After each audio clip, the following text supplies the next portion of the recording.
My name is David Daniel Ball, and these are the headlines for Monday, the 4th of October, 2010. Today's cartoon is to do with former Queensland Governor Arthur Edward Kennedy. Bible quote, "Praise be to the God and Father of our Lord Jesus Christ. In his great mercy, he has given us new birth into a living hope through the resurrection of Jesus Christ from the dead." 1 Peter 1:3. Despite an economics panel declaring that the recession ended in June 2009, congressional candidates and lawmakers insist it is still ongoing and that the nation is stuck in the middle of it. The famed Eiffel Tower in Paris is just one of the high-profile targets of Mumbai-style terror plot, officials say, as travel alerts are issued for Americans living in or traveling to Europe.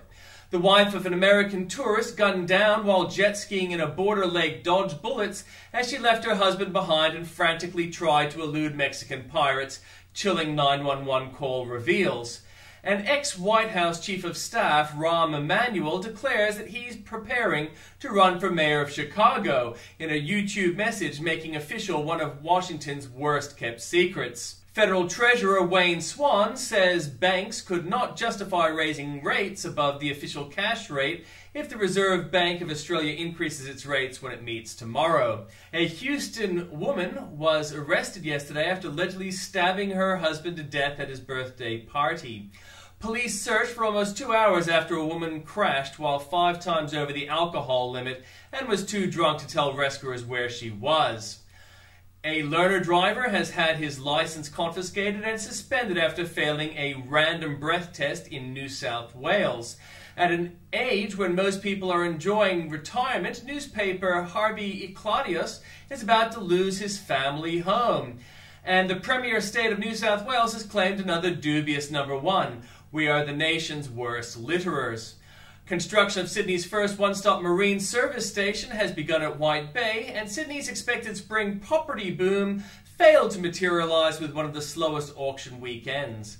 From Queensland, SEQ water grid managers offering no relief to homeowners hit with steep water rate hikes despite earning millions from water sales last year. An opposition leader will use a party room meeting to demand discipline from his MPs after disgruntled colleagues spoke out against him. A 2-year-old boy has drowned in a backyard pool in North Queensland. From Victoria, police spent 2 hours searching for a woman who crashed while 5 times over the alcohol limit and too drunk to know where she was. Premier John Brumby has criticised the MCC for leaving thousands of seats empty for the AFL Grand Final replay. 2 teenagers have been arrested over the theft of a taxi at Nice Point, east of Melbourne. And a federal police officer allegedly caught driving more than 40 kilometres per hour over the speed limit only received a warning from a junior colleague.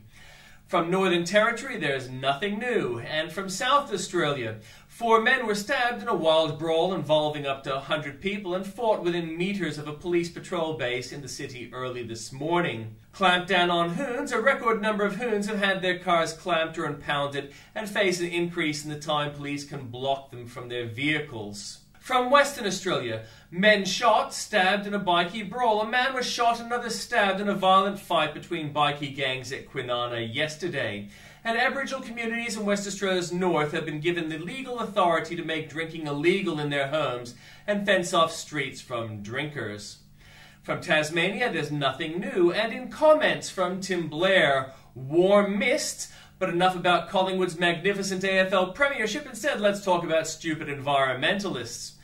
Founding Gibbon, a Snowtown barrel full of fine Adelaide names from Sean Fuster's entertaining City of Evil. The truth about Adelaide's strange and violent underbelly. You can read more there at the link. Pandering poodle Al Gore dresses a hostile Tampa audience. It might just be me, but Al seems to crank up the southern accent when he's in front of a southern crowd. And he'll tell us what to do. Carolyn Overington reports the invitations for Andrew Olley Media Lecture are out. This year's speaker is Alan Rusbridger. For those who don't have a clue who he is, he's the editor of The Guardian. This strikes diary as odd. The white-hot issue for the media right now is how can we make money? So they invite the editor of The Guardian? Good question. And Also from Tim Blair, Rudd's legacy. Tim Wilson on protectionism disguised as eco-activism. And good move, nothing ventured, nothing gained. After a year at Unfocused News, Asian correspondent JF Beck is returning to Blogspot.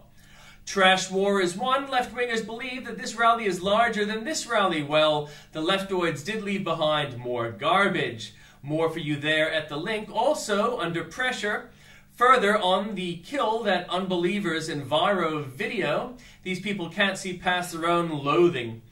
And from Andrew Bolt, an enemy already through Europe's gate.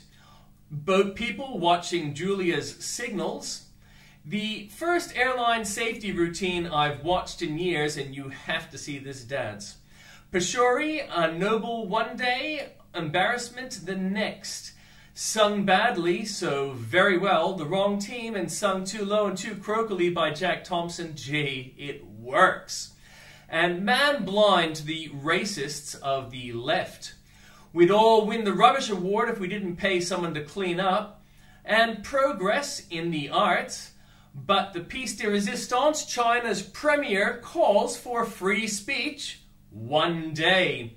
We're all regions now. There's a birthday cake moment there.